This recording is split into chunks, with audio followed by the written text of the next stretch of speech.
ВМРО-ДПМН останува доследен и најавената активна блокада на парламентот ќе ја применува од утре. Рокот од 5 дена кој партијата му го даде на премиерот Димитар Ковачевски да се сретне со опозицијскиот лидер Христијан Мицковски и да се договорат за некои клучни прашања истече, а конечната одлука ја соопшти Никола Мицевски, координатор на пратеничката група.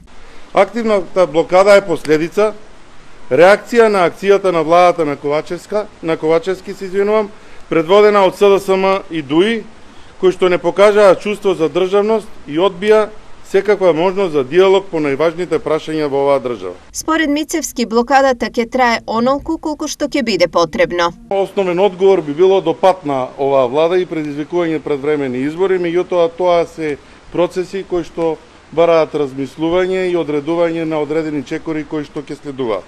Ќе почнеме од собранието затоа што тоа е институцијата во која што се носат лоши и штетни закони.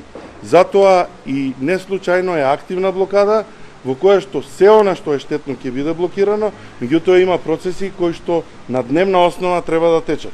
Следува ребаланс на буџет на кој што ќе учествуваме активно и ќе ги кажеме сите оние забелешки и сите оние ставки преку кои што мислат да го испразнат тој буџет, затоа што тоа е тоа што го бараат граѓаните.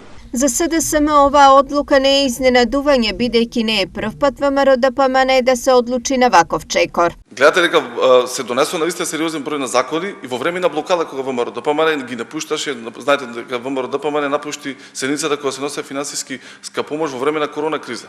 ковид мерките кои што беа во интерес на граѓаните, на стопанството, за им се ублажат последиците кои што предизвика оваа пандемија, тие ги кочија. Се најдуваше начин деловнички да се реши тој проблем, така да ние во рамките на деловникот мнозинството мора да бара решение и има решение за да се справиме со оваа ситуација во интерес пред се на граѓаните. Новата состојба во парламентот води до нова политичка неизвестност, велат аналитичарите.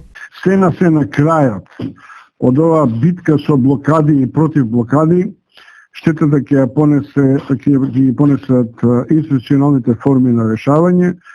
На ВМРО-ДПМН му е јасно дека оваа блокада ќе има сериозни економски и политички последици. Престои ребаланс на буџетот, имаат проблеми со заложувањата, никој практично ќе нема некаква посебна контрола врз тој напор на владата повторно да земе 1 милијарда.